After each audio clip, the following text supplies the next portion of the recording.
وسلموا تسليما اللهم صل على سيدنا مولانا محمد وعلى آل سيدنا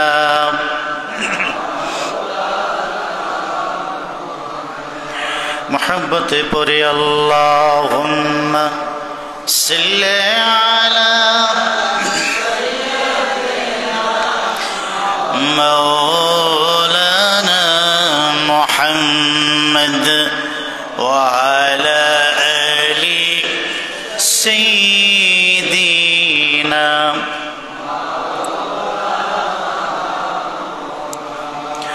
পড়লে দরুদ নবীজির শানে জীবনের গুনাহ মাফ হয়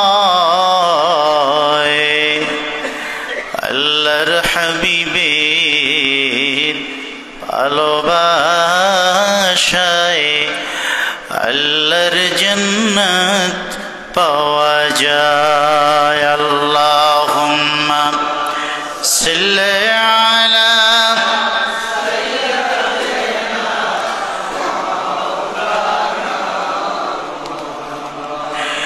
وعلى آل سيدنا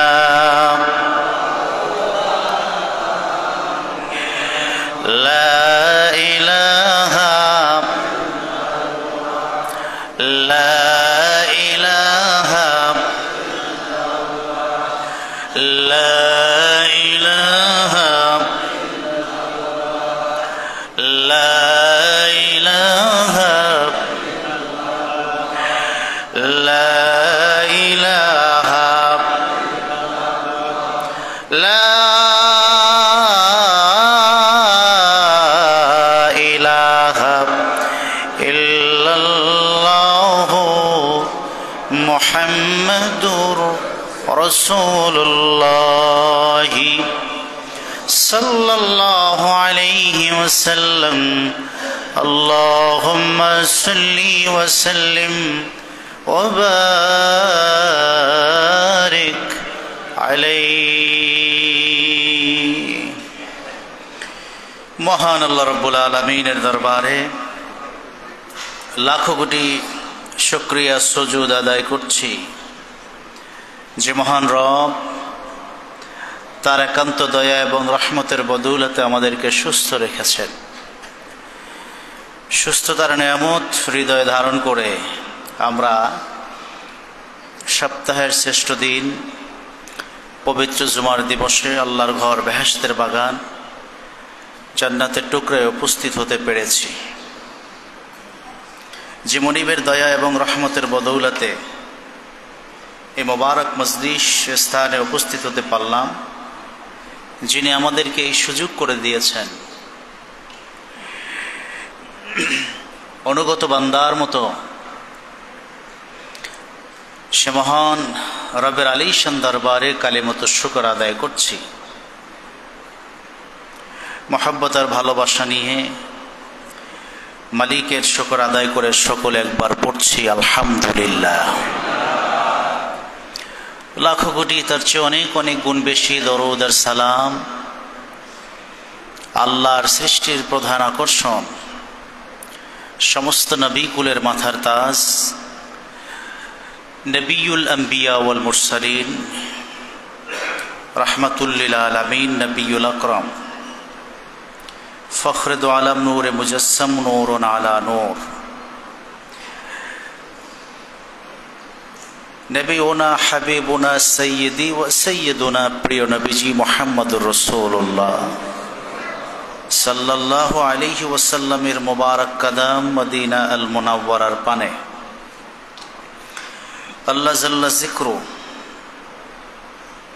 যে প্রিয় রসুলকে আজ থেকে প্রায় ১০০০ বছর পূর্বে গোটা সৃষ্টির শ্রেষ্ঠত্বের নূরের মুকুট যার মাথায় পরিয়ে মা আমিনার জীর্ণকুটিরকে আলোকিত করে এ ধরাধামে প্রেরণ করেছেন। সৌভাগ্যবান উম্মত আমরা বিনা দরখাস্তে আখিরি নবীর উম্মত হওয়ার সৌভাগ্য লাভ করেছি, যেটি অনেক নবী আল্লাহর কাছে দরখাস্ত করেও যে সৌভাগ্য অর্জন করতে পারেননি। আমরা বিনা দরখাস্তেই সে মর্যাদা লাভ করেছি, আখিরি নবীর উম্মত হয়েছে। মহান মালিকের কাছে আমাদের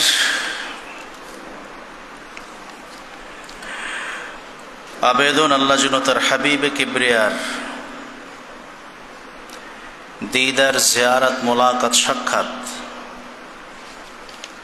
বিশেষ করে কিয়ামতের মুসিবতের ময়দানে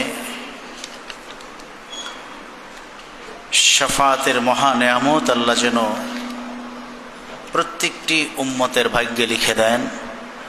আমরা যেন হুজুরের শাফাত পেয়ে আল্লাহর হাবিবের সঙ্গে এক জান্নাতের মেহমান হতে পারি। আল্লাহ তৌফিক দান করুন। জবান খুলে পড়ুন আল্লাহুম্মা আমিন।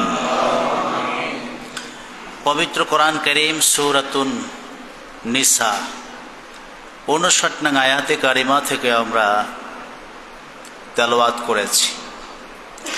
মহান আল্লাহ রাব্বুল আলামিন বলেন, ইয়া আইয়ুহাল্লাযীনা আমানু আতিউল্লাহ ওয়া আতিউর রাসূল ওয়া উলিল আমরি মিনকুম। মূলত এই আয়াতে কারিমায় আমাদেরকে সরাসরি 3টি নির্দেশ আল্লাহ দিয়েছেন। আল্লাহ তাআলা নির্দেশ পালন করা ফরজ, তা মানতে হবে। তাওয়ান আও কারহান, ইচ্ছায় হোক অনিচ্ছায় হোক, আমাদের সুবিধা মতো হোক অথবা সুবিধা মতো না হোক, অর্ডার যদি আল্লাহর হয় তা আমাদেরকে মানতেই হবে। পক্ষেও যেতে পারে, বিপক্ষেও যেতে পারে। মাথায় রাখতে হবে আদেশটা আল্লাহর। সুতরাং তার নগণ্য সৃষ্টি হিসাবে, অনুগত বান্দা হিসাবে এ আদেশ অবশ্যই মানতে হবে। আল্লাহ বলছেন, হে ঈমানদারগণ, আতিউল্লাহ, স্বয়ং আমি আল্লাহর আনুগত্য করো।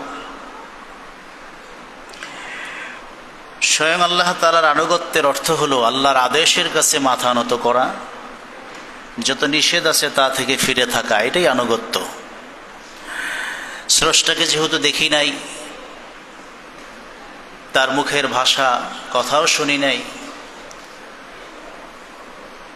সন্দেহাতীতভাবে একজন সত্তা আমাদের আছেন, এই বিশ্বাসের নাম ঈমান। সুতরাং সত্তার উপরে যেহেতু বিশ্বাস আছে, এক আল্লাহর উপরে যেহেতু আমাদের বিশ্বাস আছে, তার আদেশ সম্বলিত, বিধিবিধান সম্বলিত যে গ্রন্থ আল কোরআন, তাও সত্য, তার কথাও সত্য, এটাই রবের কথা। সে কোরআন বলছে আল্লাহর আনুগত্য করো। তার আনুগত্যের অর্থ হলো তিনি যে আদেশ করেছেন তা মানতে হবে, তিনি যা নিষেধ করেছেন তা ছাড়তে হবে। তাহলে তার অনুগত বান্দা আমরা হতে পারব। দ্বিতীয়ত আল্লাহ তাআলা বলছেন, ওয়া আতিউর রাসূল, আমার রসুলের ইতাআত করো, আনুগত্য করো। রসুলের ইতাআত কি? মা আতাকুমুর রাসূলু ফাখুযুহু ওয়া মা নাহাকুম আনহু ফান্তাহু। কোরআন কারীম অপর আয়াতে আল্লাহ বলেছেন, রসুল যা নিয়ে এসছে তা তোমরা ধরো, গ্রহণ করো, যা নিষেধ করেছেন তা তোমরা ছেড়ে দাও, তা থেকে বিরত থাকো। আর সহজ করে বললে নবীজির আনুগত্যই আল্লাহর আনুগত্য। সুবহানাল্লাহ। সহজ, নবীজিকে মানা তো আল্লাহকে মানা। রসুল যা নিয়ে এসছেন তা গ্রহণ করা, যা বর্জন করতে বলেছেন তা পরিত্যাগ করা, এটা রসুলের অনুসরণ। আল্লাহর হাবিব তার এই ছোট্ট জিন্দেগিতে কি করতে বলেছেন, কি পরিত্যাগ করতে বলেছেন তা খুবই স্পষ্ট। কোরআন সুন্নাহর মাধ্যমে, ফুকাহায়ে কেরামের মাধ্যমে, মুহাদ্দিসিনে কেরামের মাধ্যমে, যুগশ্রেষ্ঠ ওলামায়ে কেরামের মাধ্যমে আমরা তা জানতে পারছি। তো আল্লাহ তাআলা দুটি আদেশ দিলেন, আল্লাহর আনুগত্য, রাসূলের অনুসরণ। তৃতীয়ত আরেকটি আদেশ দিয়েছেন, ওয়া উলিল আমরি মিনকুম, তোমাদের মধ্যে যারা উলিল আমর আছে, অর্থাৎ আহলুল ইলম আছে, যারা দ্বীনের জ্ঞানের ব্যাপারে, ইসলামের জ্ঞানের ব্যাপারে, শরীয়তের ইলমের ব্যাপারে, কোরআন সুন্নাহর ইলমের ব্যাপারে যারা গভীর পাণ্ডিত্য অর্জন করেছে, তাদের আনুগত্য করো, তাদের অনুসরণ করো, এটাও আমি আল্লাহর পক্ষ থেকে তোমাদের উপরে ফরজ। সুবহানাল্লাহ। তিনটি নির্দেশ, আল্লাহর আনুগত্য, নবীজির আনুগত্য, তোমাদের মধ্যে যারা দ্বীন, ইসলাম, কোরআন, হাদিস, সুন্নাহ, ইসলামী শরীয়তের জ্ঞানের পাণ্ডিত্য অর্জন করেছে, তাদের অনুসরণ করা এটাও সাধারণ মানুষের জন্য ফরজ। সুবহানাল্লাহ। প্রশ্ন আসতে পারে যে আল্লাহর অনুসরণ করব, খুবই যৌক্তিক কথা, নবীজির অনুসরণ করব, খুবই যৌক্তিক কথা, কিন্তু উলিল আমর, যারা বিজ্ঞ আলেম, দ্বীনের ব্যাপারে, শরীয়তের ব্যাপারে, কোরআন সুন্নাহর ব্যাপারে অগাধ পাণ্ডিত্য অর্জন করেছে, তাদের কথা মানব কেন? মানতে হবে। এর কারণ অপর আয়াতে আল্লাহ তাআলা বলেছেন, সূরা নাহাল 43, ফাসআলু আহলাজ যিকরি ইন কুনতুম লা তা'লামুন, তোমরা প্রশ্ন করে জেনে নাও আহলাজ যিকর, যারা বড় পণ্ডিত, দ্বীনের ব্যাপারে, ইসলামের ব্যাপারে, শরীয়তের ব্যাপারে, কোরআন সুন্নাহর ব্যাপারে যারা পণ্ডিত, তাদের কাছে প্রশ্ন করে জেনে নাও। কি জানবেন? ইন কুনতুম লা তা'লামুন, ওই বিষয়টা যেটা তুমি জানো না। তাহলে বোঝা গেল দ্বীনের ব্যাপারে, শরীয়তের ব্যাপারে আমরা যা জানি না, অনেক কিছুই জানি না, আমরা অনেক কিছুই জানি না।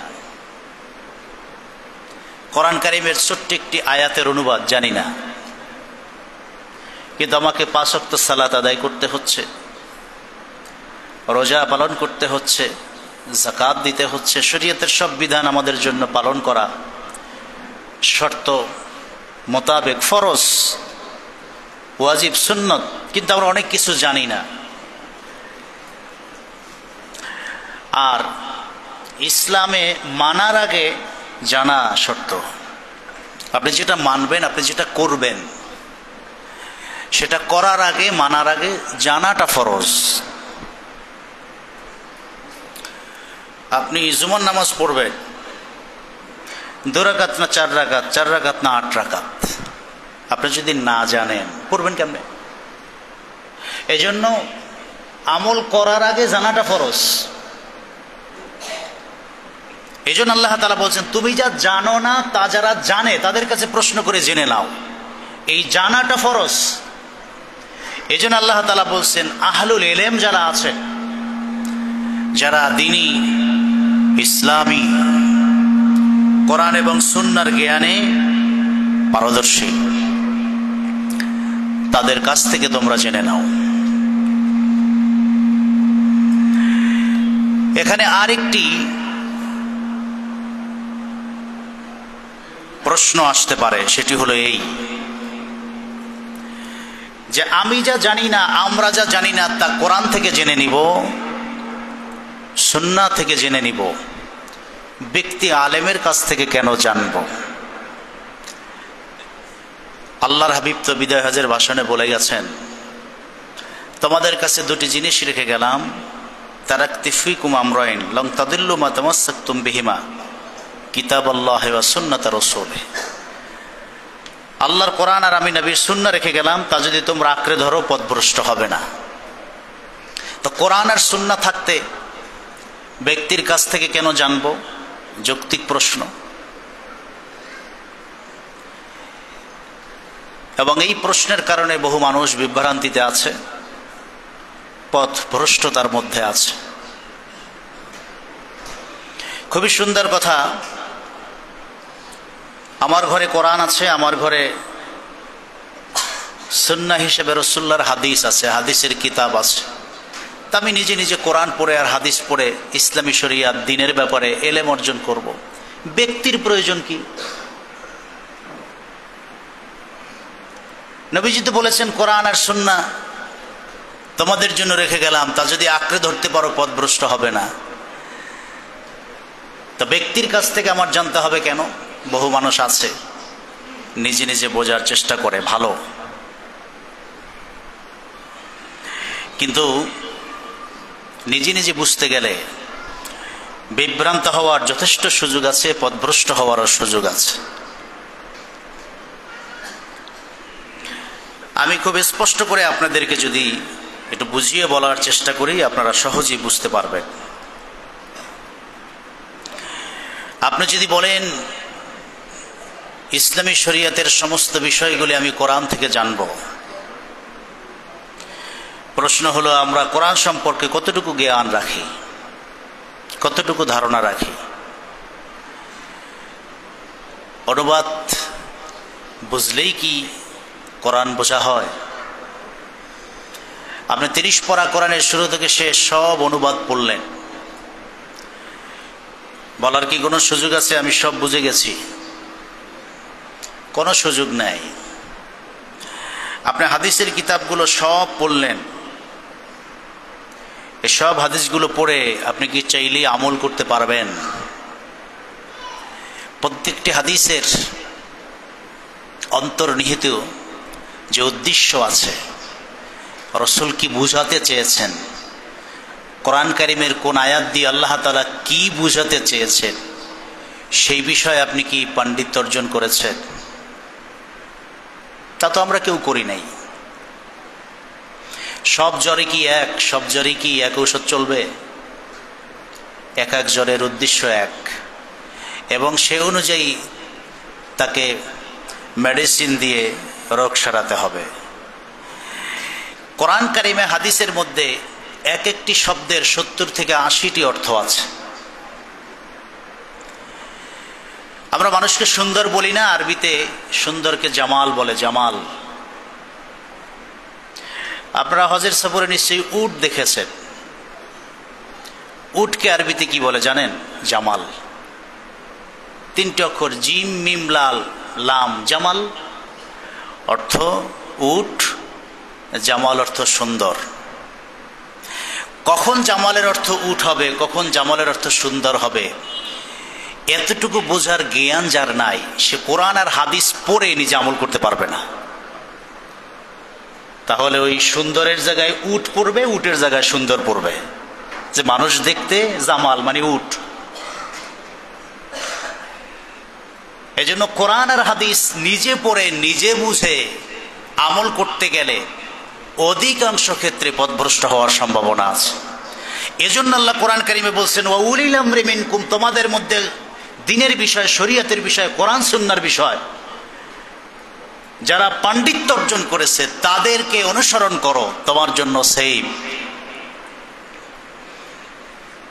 তাহলে শরীয়ত বোঝা, শরীয়ত পালন করা আপনার আমার জন্য সহজ হয়ে যাবে। আরো স্পষ্ট করে আমি কোরআন কারীম থেকে, হাদিস থেকে 2-1টি হাদিস এবং কোরআন কারীমের আয়াত কোট করে তারপরে আপনাদের কাছে আমি উপস্থাপন করতে চাই। কোরআন ও হাদিসে এমন অনেক বক্তব্য আছে, আয়াতে কারিমা আছে, হাদিস আছে, যাতে সংক্ষিপ্ততা আছে। খুব শর্ট করে আল্লাহ কিছু বলে দিয়েছে, যেটি বলতে 3-4টি অক্ষর লেগেছে, কিন্তু তা ব্যাখ্যা করলে 50 পৃষ্ঠা হবে।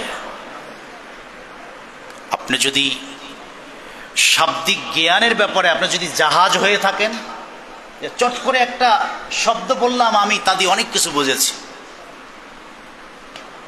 তাহলে আপনি গভীর পাণ্ডিত্য অর্জন করেছেন। কোরআন কারিমে এমন এমন অনেক শব্দ আছে যার সংক্ষিপ্ততা আছে, অর্থাৎ খুব সংক্ষেপে আল্লাহ তাআলা একটা অক্ষর, একটা শব্দ বলে দিয়েছে, ব্যাখ্যা ছাড়া তা বোঝার কোনো শক্তি নাই, শাব্দিক অর্থ করে কিছুই বুঝবেন না।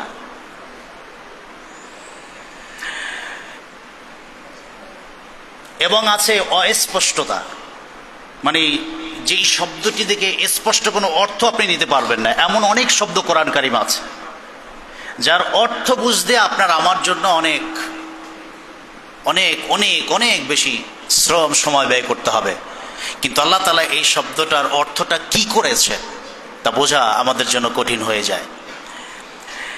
আবার এমন কিছু বক্তব্য আছে যা অন্য আয়াতের সাথে সাংঘর্ষিক, এমন কিছু হাদিস আছে যা অন্য হাদিসের সাথে সাংঘর্ষিক, একই বক্তব্য দুই জায়গায় দুই রকম অর্থ,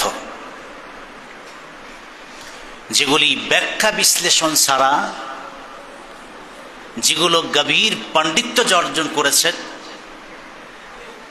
তাদের ব্যাখ্যা বিশ্লেষণ ছাড়া অর্থ গ্রহণ করা অনেক অনেক অনেক বেশি কঠিন।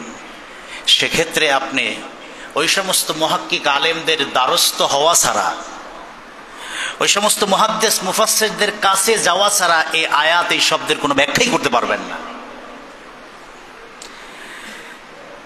একটু কঠিন হতে পারে, তারপর আমি বোঝাবার চেষ্টা করছি। যেমন কোরআন কারিমে এক আয়াত আল্লাহ তাআলা বলছেন,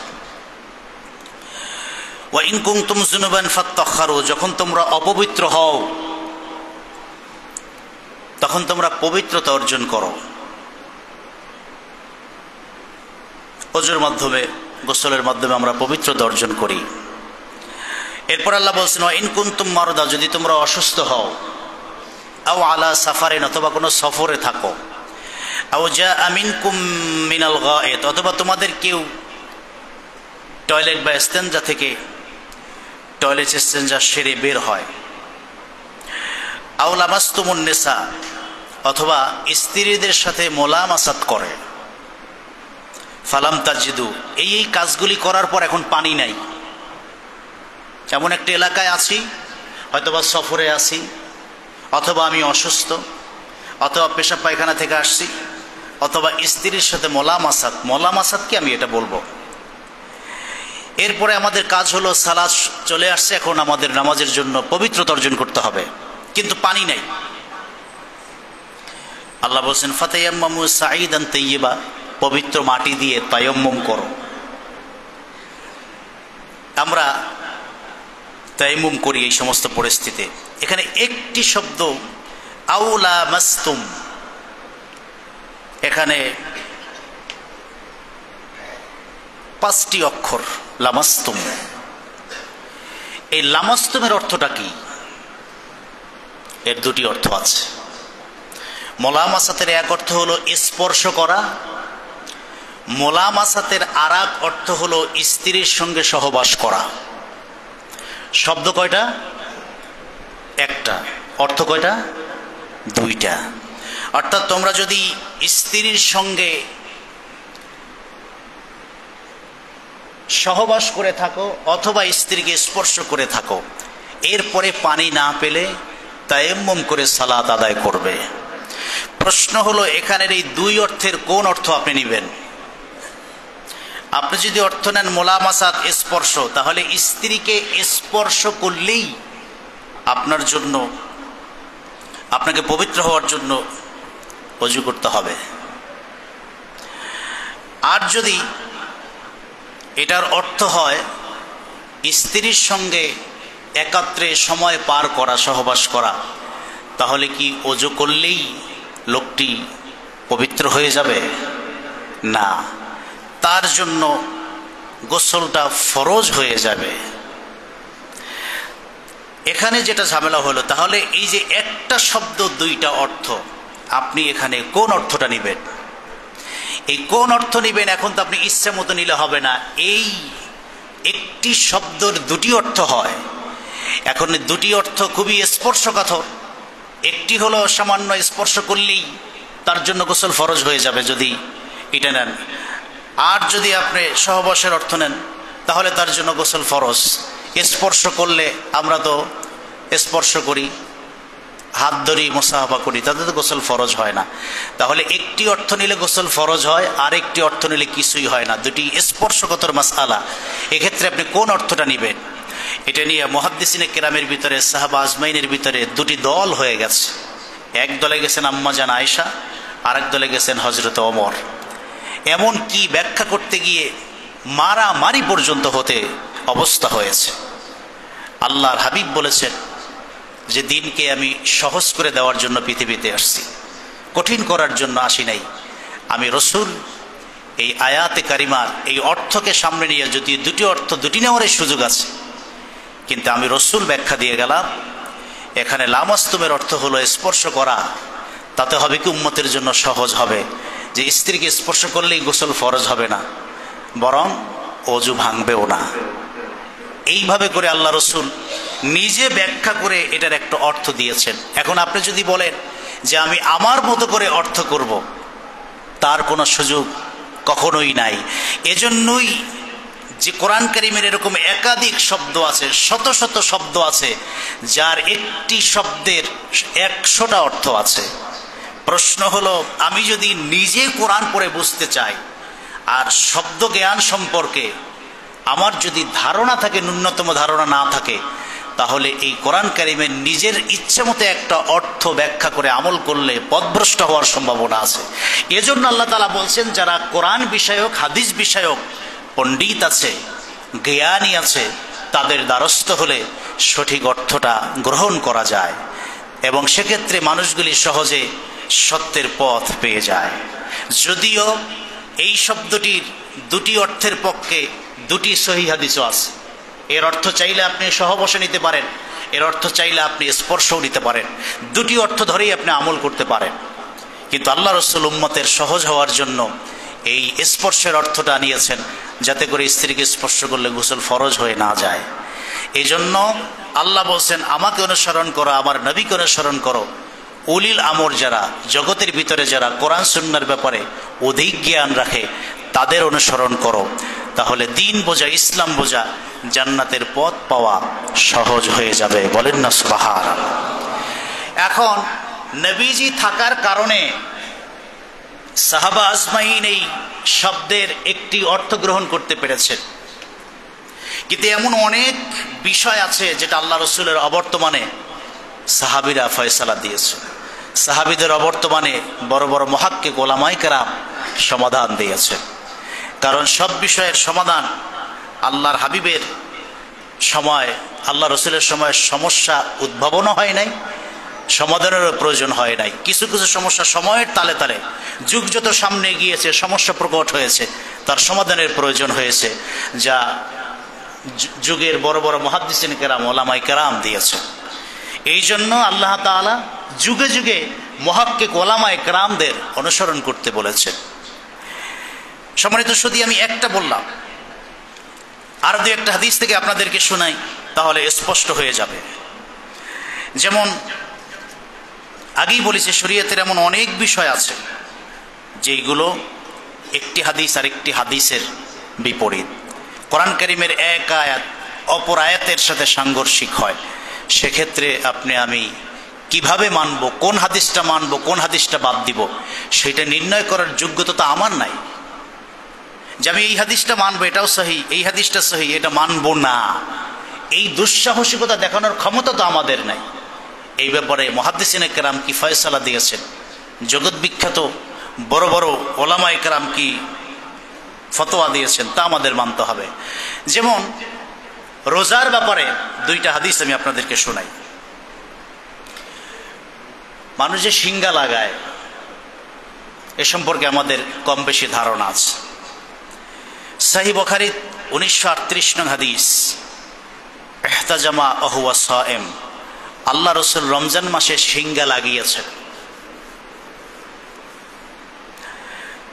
তিরমিজি 774 নং হাদিস, আল্লাহ রসুল বলছেন, আফতার আল হাজিম ওয়াল মাহজুম, শিঙ্গা যে লাগায় আর শিঙ্গা যে দেয়, দুইজনের রোজাই ভেঙে যাবে। দেখেন, বিষয় হলো একটা, শিঙ্গা লাগানো। রসুল এক হাদিসে নিজে রমজান মাসে শিঙ্গা লাগিয়েছেন, আর অপর হাদিসে বলছেন সিংহে যে লাগাবে সিংহে যে দিবে দুইজনেরই রোজা ভাঙবে। তাহলে মাসালা একটা বিষয়, একটা হলো সিংহে লাগানোর পক্ষে আর একটা বিপক্ষে। প্রশ্ন হলো আপনি মানবেন কোনটা? দুইটাই সহিহ হাদিস। তাহলে কি সিংহে লাগাবেন ছাড়বেন? আপনি যদি বলেন আমি সিংহে লাগাবো, রাসূল লাগিয়েছেন, অপর হাদিসে বলছেন সিংহে যে লাগায় আর সিংহে যে দেয় দুজনের রোজা ভাঙবে।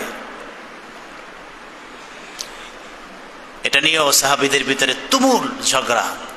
হযরত ওমর বলছেন আল্লাহ রাসূল যেহেতু সিংহে লাগিয়েছেন আমিও লাগাবো। আব্দুল্লাহ ইবনে মাসউদ উঠে বলছেন আমি হাদিসের মুহাদ্দিস, তুমি কি জানো?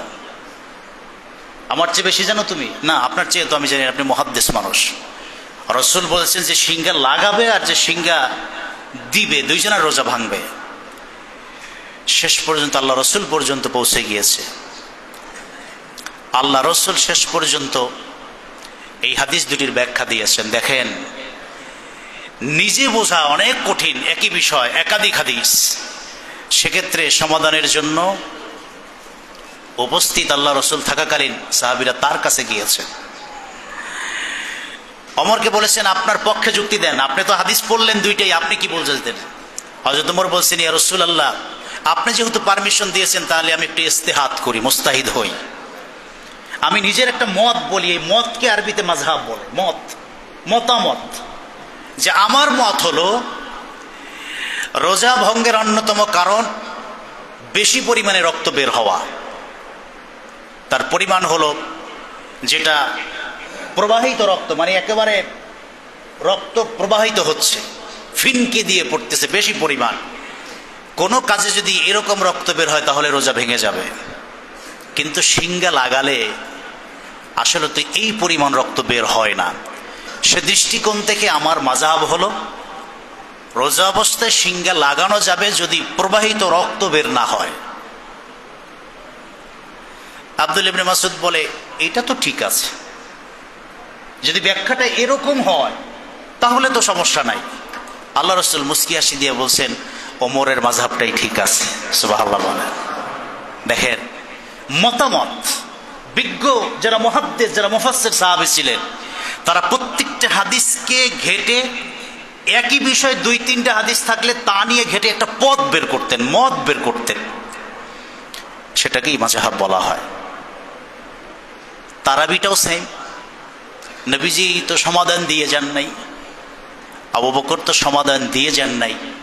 ওমর বললেন যে আমি একটা সমাধান বের করতে চাই। ওমরকে আল্লাহ রাসূল বলছেন আল্লাহ তাআলা যার জবানকে সত্যের উপরে প্রতিষ্ঠিত করেছেন। সুবহানাল্লাহ বলেন। তারাবির ব্যাপারে ওমর এই হাদিসগুলি এক জায়গায় করে গবেষণা করে বিশ্লেষণ করে তিনি একটা মত দিয়েছেন, 20ই সুন্দর, 20 রাকাতি জামাতে সুন্দর। এটা হলো একটা মত। এটাকে আরবিতে মাযহাব বলে, পথ বলে, তরিকা বলে, পদ্ধতি বলে, মানহাজ বলে, যেটা নীতি বলে, একটা রীতি বলে। এরকম শরীয়তের অনেক বিষয় যে একই হাদিস দুইটা অর্থ দাঁড় করায়, কিন্তু তা মুহাদ্দিসিনে কেরাম ঘেটে ঘেটে ঘেটে ঘেটে একটা সিদ্ধান্ত উপনীত হয়েছে। কোন কোন ক্ষেত্রে 2-3টা মত হয়েছে, কোন কোন ক্ষেত্রে 4টি মত হয়েছে, কোন কোন ক্ষেত্রে 1টি মত হয়েছে, 2টি হয়েছে। এই প্রত্যেকটি মতামতই সহি। আমরা আরো 2-1টা হাদিস একটু শুনি। সেটি হলো সূরাতুল ফাতিহা। সহিহ মুসলিম 404, সহিহ মুসলিম 394, কাছাকাছি হাদিস। সূরা ফাতিহা ইমাম সাহেবের পিছনে পড়া না পড়ার ব্যাপারে 2টি বর্ণনা। প্রথমটি সহিহ মুসলিম 394 নং হাদিস, 95, 96, 97, 98, 99, 100, 1, 2, 3, 4 এর 9টি হাদিস পরে 10ম হাদিস সহিহ মুসলিম, মাঝখানে 9টি হাদিস গ্যাপ। 9টি হাদিসের আগে এবং পরে কি বিষয়? ইমামের পিছনে সূরা ফাতিহা পড়া বা না পড়া। মুসলিমের প্রথম হাদিস ৩৯৪, ওবাদাতা ইবনে সামিত তিনি বলেন, লা সলাতা ইল্লা বিফাতিহাতিল কিতাব, ফাতিহা ছাড়া নামাজ হবে না, সূরা ফাতিহা ছাড়া নামাজ হবে না। এখানে ইমামের পিছনে না নফল নামাজে না সুন্নত নামাজে তা উল্লেখ করা হয় না, ফাতিহা ছাড়া নামাজ হবে না। এর ৯টি হাদিস পড়ে মুসলিম ৪০৪ নং হাদিস, হাদিসটি বর্ণনা করেছেন শ্রেষ্ঠ মুহাদ্দিস আবু হুরায়রা। তিনি বলেন, ইন্নামা জুইলাল ইমামু, ইমামকে নির্দিষ্ট করা হয়েছে, নিয়োগ দেওয়া হয়েছে, লিয়ুতাম্মা বিহ, মুক্তাদির দায়িত্বশীল হিসাবে। সুবহানাল্লাহ বলেন। ইমাম যখন আপনার পিছনে দাঁড়াবে আপনার টোটাল দায়িত্ব তার। সুতরাং ওয়াইদা করাআ, যখন ইমাম সাহেব পড়বে, ফাআনসিতু, পিছনে তোমরা যারা থাকবে একদম চুপ। ইমাম পড়বে, পিছনে যারা থাকবে তোমরা চুপ। তাহলে আগে পাইলাম যে ফাতিহা ছাড়া নামাজ হবে না, তার মানে ফাতিহা পড়তে হবে। ৯টি হাদিস পড়ে একই কিতাবের সহিহ সনদে বর্ণনা, ইমাম যখন পড়বে তোমরা পড়বে না, তোমরা চুপ থাকবে। তো চুপ থাকলে ফাতিহা পড়বেন কিভাবে? তাহলে দেখেন একই বিষয়ে দুটি হাদিস, আপনি কি আমল করবেন? এক জায়গায় ইমাম পড়লে ইমামকে দায়িত্বই দেওয়া হয়েছে মুসল্লিদের, পুরো মুসল্লিদের দায়িত্ব ইমামের। ইমাম যখন পড়বে ফাআনসিতু, তখন তোমরা একেবারে চুপ, কোনো আওয়াজ নাই, কোনো পড়া নাই, কোনো তেলাওয়াত নাই। এই হাদিস নিয়ে মুহাদ্দিসিনে কেরামের ভিতরে বিভিন্ন মত হয়ে গেছে। ইমাম আযম আবু হানিফা রাহিমাহুল্লাহ তিনি প্রায় ১৪০টি হাদিস গবেষণা করে তিনি একটি সিদ্ধান্ত দিয়েছেন, কি যে ইমাম যখন মুসল্লিদের মুক্তাদি হয়ে মুসাল্লায় দাঁড়িয়ে সালাত আদায় করবে, তখন ইমাম সাহেব তেলাওয়াত করবে আর মুক্তাদিরা শুনবে, শোনাটা ওয়াজিব। তিনি কি দলিল দিয়েছেন? তিনি দলিল দিয়েছেন কোরআন কারীমের একটি আয়াত। কোন মাসআলা সাবেতের ক্ষেত্রে যদি কোরআনের দলিল থাকে তখন আর হাদিস গ্রহণযোগ্য হবে না। কোরআন থেকে দলিল পাওয়া না গেলে তখন যেতে হবে হাদিসে। যেহেতু দুইটি হাদিসের দ্বন্দ্ব, তিনি ফয়সালার জন্য কোরআন কারীমের একটি আয়াত নিয়ে আসছেন। আল্লাহ বলছেন, ওয়াইদা কুরিয়াল কুরআনু ফাসতামিউ লাহু ওয়া আনসিতু, যখন তোমাদের সামনে কোরআন থেকে তেলাওয়াত করা হয় তোমরা সেটা শুনবে, ওয়া আনসিতু, এবং চুপ থাকবে। সুবহানাল্লাহ। যেহেতু আল্লাহ তাআলা কোরআন তেলাওয়াতের সময় চুপ থাকতে বলছেন, শুনতে বলেছেন, এই জন্য ইমাম যখন তেলাওয়াত করবে তখন মুসল্লিরা শুনবে, পড়বেও না, আওয়াজও করবে না। এবং এটার উপরেই মুহাদ্দিসিনে কেরামের মতামত। এবং যদিও 4 জন বড় বড় সাহাবী খোলাফায়ে রাশিদিন তারাও এই মতামতই দিয়ে গেছেন, কিন্তু ইমাম শাফিঈ, ইমাম মালিক তারাও বলেছেন ইমামের পিছনে ফাতিহা পড়া যাবে না। কিন্তু আহমদ ইবনে হাম্বল তিনি বলেছেন মুসল্লি যদি ফাতিহা পড়তে পারবে তবে না পড়াই উত্তম। তাহলে দেখেন একই বিষয় একাধিক হাদিস যখন তাআরুজ হয়, মতবিরোধ হয়, তখন মুহাক্কিক উলামায়ে কেরাম, বিজ্ঞ উলামায়ে কেরাম যারা আছেন তারা গবেষণা করে বিচার বিশ্লেষণ করে একটি মত দিয়েছেন। এবং নিঃসন্দেহে এই মতামত কোরআন এবং সুন্নাহ গবেষণা করার মতামত, নিজের ইচ্ছা না, আমি ইচ্ছা মতো একটা বলে দিলাম তা না। আমার মতামতটিও কোরআন এবং সুন্নাহ থেকে হতে হবে। যদি তা হয় তখনই সেই মতামতটি গ্রহণযোগ্য হবে। আরেকটি মাসআলা, একথা বলেই আমি শেষ করি, সেটা হলো নামাজে হাত বাঁধা। আমরা বাম হাতের উপরে ডান হাত রাখি, এই ব্যাপারে একাধিক হাদিস আছে। যেমন সহিহ বুখারীতে আসছে ৭৪০ নং হাদিস, আনতাদাউর রাসূলুল ইয়াদাল উমনা আলা জিরাইহিল ইউসরা ফিস সালাহ। একজন নামাজি নামাজের মধ্যে ডান হাত বাম হাতের বাহুর উপরে রাখবে। আচ্ছা, বাহু বলে কোনটাকে? আমি আজকে বাহুর সংজ্ঞা পড়লাম দীর্ঘ সময় বসে। বাহু হলো কাঁধ থেকে নিয়ে পুরোটাই আর্ম, এখান থেকে নিয়ে এই পুরোটাই আর্ম, এটাকে বাহু বলে। এটা উইকিপিডিয়াতেও আপনারা পাবেন। বুখারীর বর্ণনায় আসছে, নামাজে যখন মুসল্লি দাঁড়াবে সে তার ডান হাত বাম হাতের বাহুর উপরে রাখবে। তো এখান থেকে এই পর্যন্ত পুরোটাই বাহু। আপনি এখন যেখানে ইচ্ছে এখানেও রাখতে পারেন, এখানেও রাখতে পারেন, এখানেও রাখতে পারেন, এখানেও রাখতে পারেন, পুরোটাই আপনার ইচ্ছা। কিন্তু সমস্যা হলো হাত বাঁধার ব্যাপারে শুধু একটাই হাদিস না, আরো হাদিস আছে, এবং আরো জটিলতা হলো প্রত্যেকটি হাদিস সহিহ। কোন হাদিসের উপরে কলম ধরার সুযোগ নাই।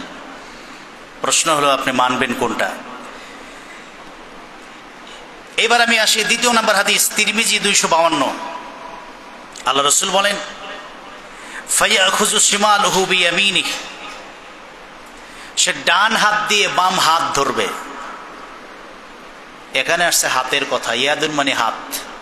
আচ্ছা, হাত বলে কোনটাকে? বাহু তো আমরা বুঝলাম, আর্ম এখান থেকে পুরোটাই। হাত বলে কোনটাকে? আমি এটা পড়তে গিয়ে আমাকে অনেক সময় পড়তে হয়েছে।